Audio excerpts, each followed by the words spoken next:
dan bahagia, Bapak Ibu guru hebat.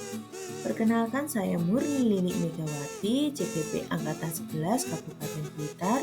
Pada video kali ini saya akan menampilkan demonstrasi kontekstual modul 1.4, salah satu program disiplin positif yang diterapkan di lingkungan sekolah saya yang dikenal dengan restitusi.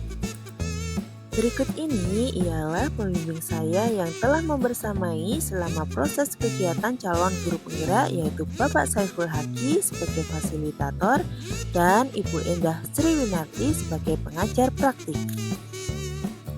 Restitusi dikembangkan oleh pakar pendidikan Diane Goosen berlandaskan pada teori kontrol Dr. William Glasser.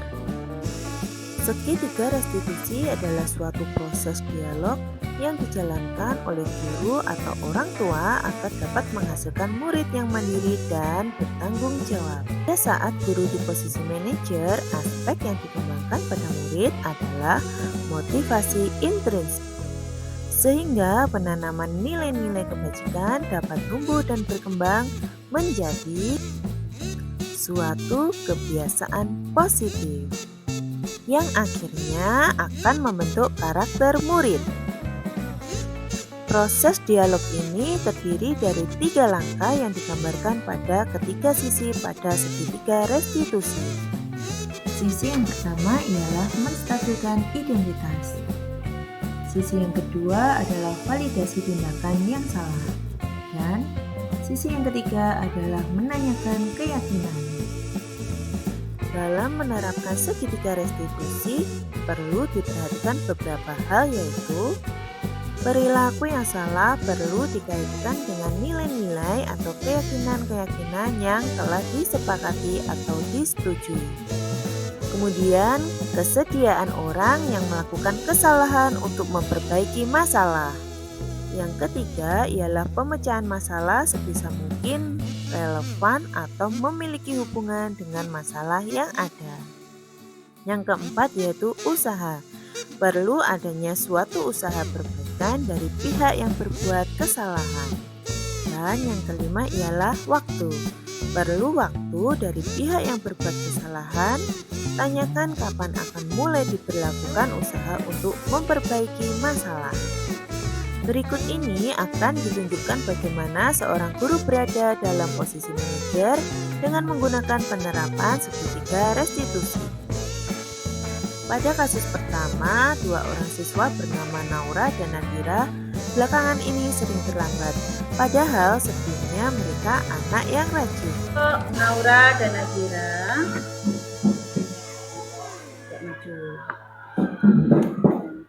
baik, selamat siang Naura dan Nadira. Selamat siang, Bu. Baik, Naura dan Nadira, tahu apa tidak kenapa hari ini Bu Murni memanggil kalian? Tidak, Bu.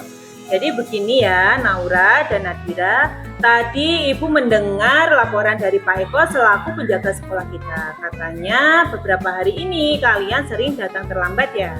Iya, Bu. Coba kalian ingat-ingat, sudah berapa kali kalian datang terlambat dalam seminggu ini? Hampir setiap hari, Bu. Ya, Bu Murni juga sering sekali melihat kalian tidak mengikuti senam pagi.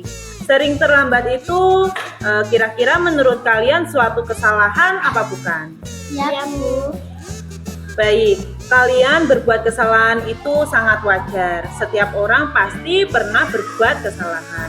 Yang terpenting kita bisa belajar dari kesalahan dan berusaha untuk memperbaikinya. Nanti coba kita cari solusi bersama ya. Iya, Bu. Nah, kalian sering terlambat pasti ada alasannya ya. Coba Ibu ingin mendengar alasan dari Naura. Kenapa sering terlambat? Beberapa hari ini kami latihan karnaval sampai larut malam. Kalau Nadira? Sama, Bu. Iya, kenapa? Beberapa hari ini kami latihan karnaval sampai larut malam, Bu. Kalian masih ingat apa tidak tentang keyakinan kelas kita? Masih, Bu. Naura? Masih, Bu. Masih. Nah, sesuai dengan keyakinan kelas kita, menurut kalian kira-kira keyakinan kelas apa yang sudah kalian langgar? Disiplin, Bu. Disiplin, Bu. Ya, sama. Kalian tentu sudah sangat memahami ya. Menurut kalian disiplin itu penting apa tidak? Sangat penting, Bu. Nah, sangat penting ya kan? Kira-kira apa yang penting? Coba Naura. Membuat saya datang ke sekolah tepat waktu dan bisa menghargai waktu, Bu. Kalau Bu. sama apa kira-kira? Membuat saya datang ke sekolah tepat waktu dan bisa menghargai waktu, Bu. Nah, betul. Menghargai waktu itu sangat penting dan sangat bermanfaat untuk kita. Karena apa? Kita bisa melatih rasa tanggung jawab dan disiplin kita. Iya, Bu, mohon maaf ya, Bu. Ya, baik Ibu maafkan ya. Menurut kalian apa yang akan kalian lakukan agar tidak datang terlambat lagi ke sekolah? Coba Bu Murni ingin mendapatkan pendapat dari Nadira. Kira-kira apa? Saya akan tidur lebih cepat dan tidak bergadang lagi agar tidak datang terlambat ke sekolah. Bagaimana dengan Naura? Sama, Bu. Ya, apa coba? Saya akan tidur lebih cepat dan tidak bergadang lagi agar tidak datang terlambat ke sekolah. Nah, baik anak-anak, Naura dan Nadira, kalian sudah menemukan solusi agar tidak datang terlambat lagi ke sekolah. Sekarang kalian boleh kembali ke kelas ya. Terima kasih ya, mohon maaf ya. Ya, Bu. Ya.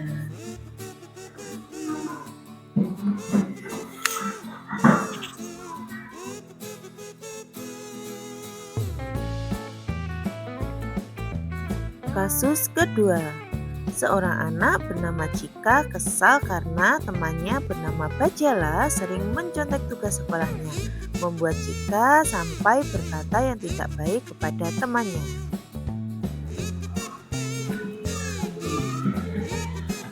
Cika, apa kabarnya? Baik, Bu. Ya. Cika tahu apa tidak kenapa kok dipanggil ke sini sama Bu Murni? Tidak, Bu. Ya, Cika, tadi Ibu dengar laporan dari Bu Ani. Kata Bu Ani, Cika bertengkar ya dengan Bajala. Benar sekali, Bu. Bajala menyontek saya, Bu. Tadinya saya biarkan, tapi lama-lama saya bisa menerima sama Bajala. Oh, jadi begitu. Ya, wajar sekali jika Cika sangat marah ya dengan Bajala. Jika Bu Murni jadi Cika, Bu Murni juga pasti akan berbuat hal yang sama. Lalu apa yang Cika lakukan terhadap Bajala? Saya marah-marah dengan Bajala dan berkata yang tidak sopan, Bu. Oh, jadi begitu. Pasti Cika berbuat seperti itu karena ada alasannya ya? Iya, Bu, saya sudah berpikir keras untuk mengerjakan. Tapi Bajala seenaknya saja menyalin semua kejahatan saya tanpa izin. Memang wajar sekali jika Cika marah seperti itu kepada Bajala. Bu Murni sangat menghargai tindakan Cinta yang tidak berbuat lebih buruk daripada itu. Misalnya dengan memukul Bajala. Nah, sekarang coba kita pikirkan. Tindakan Cika yang marah-marah dan berkata yang tidak sopan itu apa sesuai dengan keyakinan kelas kita? Tidak, Bu. Menurut Cika, keyakinan kelas apa yang sudah dilanggar? Keyakinan kelas untuk saling menghormati antar teman, Bu. Nah, benar sekali Cika. Menurut Cika, saling menghormati antar teman itu penting apa tidak untuk Cika?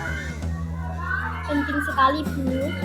Baik, kalau menurut Cika itu hal yang penting, jadi keyakinan apa yang harus Cika lakukan pada saat Cika sedang marah? Kira-kira apa? Harus lebih sabar dalam menghadapi masalah, Bu.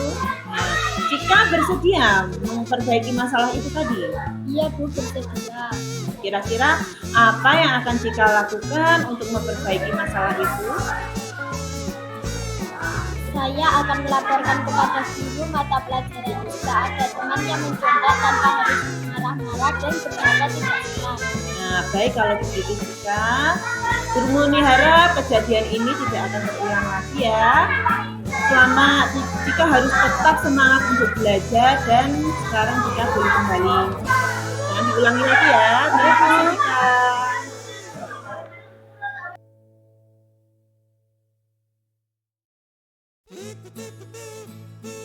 Pada sisi pertama, menstabilkan identitas, membuat kesalahan adalah bagian dari proses pembelajaran. Sisi pertama dari segitiga ini berperan menggeser identitas murid dari identitas gagal ke identitas sukses. Murid yang sedang bertingkah laku tidak pantas atau menarik diri saat itu sedang mengalami identitas gagal. sehingga apabila kita mengkritiknya, maka posisinya tidak akan berubah. Maka kita bisa mengajukan pernyataan-pernyataan seperti 1. Membuat kesalahan merupakan sesuatu yang wajar. 2. Manusia tidak ada yang sempurna. 3. Kita bisa memperbaiki masalah ini. 4. Saya tidak menanyakan kesalahannya, saya lebih fokus bagaimana memperbaiki masalah ini. Dan yang terakhir ialah, apakah saat ini kamu tengah menjadi orang yang baik untuk dirimu sendiri? Pada sisi kedua yaitu validasi tindakan yang salah. Berlandaskan pada prinsip bahwa setiap perilaku berupaya memenuhi suatu kebutuhan tertentu, guru yang telah memahami teori kontrol akan bergeser dari pemikiran stimulus respon menjadi lebih proaktif dan mencoba untuk mengenali tujuan dari perilaku murid. Mengenali dan mengakui kebutuhan murid, ini dapat memperbaiki hubungan dengan murid tersebut. Pertanyaan atau pernyataan bisa disampaikan dengan nada suara tidak menghakimi atau memojokkan, sehingga dapat mengembalikan murid pada posisi positif. 1. Kamu bisa saja bertindak lebih gegabah lagi daripada ini. 2. Kamu bukan melakukannya tanpa suatu alasan tertentu, kan? 3. Kamu melakukannya karena mempertahankan sesuatu yang penting bagimu. 4. Mungkin kamu bisa mempelajari suatu perilaku baru yang lebih efektif. Bersediakah kamu mempelajarinya? Selanjutnya merupakan sisi yang terakhir yaitu menanyakan keyakinan. Teori kontrol menyatakan bahwa pada dasarnya kita termotivasi secara intrinsik pada saat perilaku yang salah. Setelah divalidasi dan identitas sukses setelah stabil, maka murid telah siap mengaitkan keyakinan-keyakinannya dengan tindakannya yang salah. Dan pemikirannya telah bergeser dari ingin menjadi orang yang dituju. Pernyataan-pernyataan ini dapat mengaitkan keyakinan-keyakinan yang dianut murid, yaitu sebagai keluarga atau kelas atau yang kita yakini. 2. Nilai-nilai apa yang telah kita sepakati.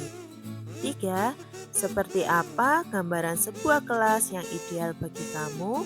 Tempat kamu ingin menjadi orang seperti apa? Perlu tidaknya mengikuti ketiga tahapan dalam segitiga restitusi bergantung pada ringan beratnya suatu permasalahan. Misalnya, apabila permasalahan tersebut ringan, maka tidak perlu dijalankan secara berurutan. Bisa semudah menanyakan apa keyakinan yang kita sepakati dengan menjalankan segitiga restitusi. Dengan mengajukan pertanyaan-pertanyaan bermakna, diharapkan murid menjadi lebih kuat secara pribadi, dapat membuka wawasan murid agar dapat menyelesaikan permasalahannya sendiri, semakin percaya diri, mandiri, dan merdeka. Sekian video dari saya, salam dan terima kasih.